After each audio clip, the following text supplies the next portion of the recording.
He's always on it, and now he's on our show. Ladies and gentlemen, it's Sam Lowes. Now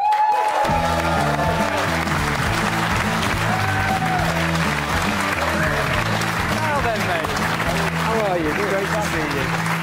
Great to have you with us. And as we just saw there, Moto2 is a tough crowd, isn't it? And it's been a tough year. We have to start like that, don't we, Sam? Yeah, it's been a tough year for many reasons. A little bit from me, also from the team, letting me down. Yeah, can you say a little bit more about that now that you've switched teams? Because we knew a few things going on behind the scenes, but it's hard for you to say it when you're in there, isn't it? Yeah, there's a lot of issues financially. Very difficult year for the team with myself and a lot of the people not being paid. Also, the technical side of the team dropped over the year because of that. And no, I don't like making excuses. No. Luckily, I've managed to get something really great for next year, and I won't have to make excuses because I can show it next year. But we could see on the grid we'd be there, and there'd be bumps and bruises in the bike, because there were a few crashes, weren't there? a little bit this year. Yeah. We know that's part and parcel, isn't it, all of Moto2. But your bike didn't ever seem to get, it seemed to always stay crashed because it always looked a mess. Yeah, it's one of them when you're getting on your bike at FP1, so you've not had a chance to even crash it, and it looks like it has been. But no, it's like that sometimes. We also had a few mechanical issues, which is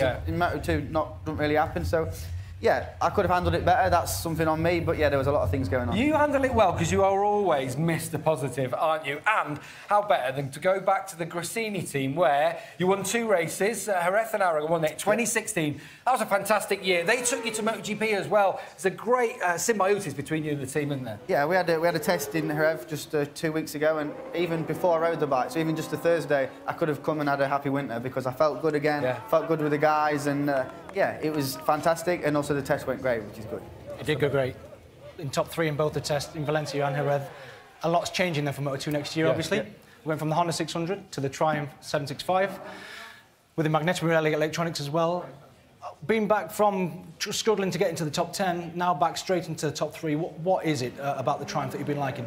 Yeah, from the very first lap, it felt great. The torque and the power of the engine really suits my style, where I'm quite aggressive into the corner, slower maybe than some guys in the middle, but then use the power on the exit. So the bike really suits me. Also, the new rules with not using the clutch is helping me because I had a bit of a strange style with that.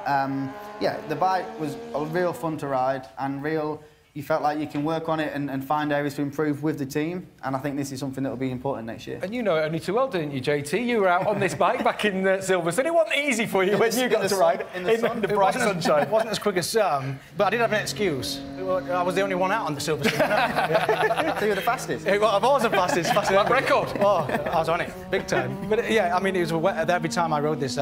My 600 days are 20 years ago, but I couldn't really reference and have anything in common.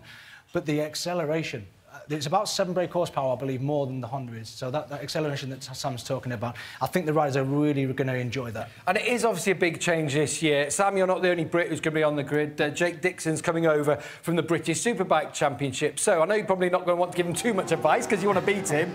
But what would you say to someone coming over from a Superbike to Moto2 now with this trial? Yeah, I think it's a very good time to come across because you can ride the bike a little bit more stop-start than the Honda engine. But yeah, just go for it, enjoy it. Remember that it's a very tight class, so it's every little detail you have to try and find. And I'm sure he'll do great. He's had a good year in BSB. He's a good guy, and yeah, I look forward to having him in the paddock.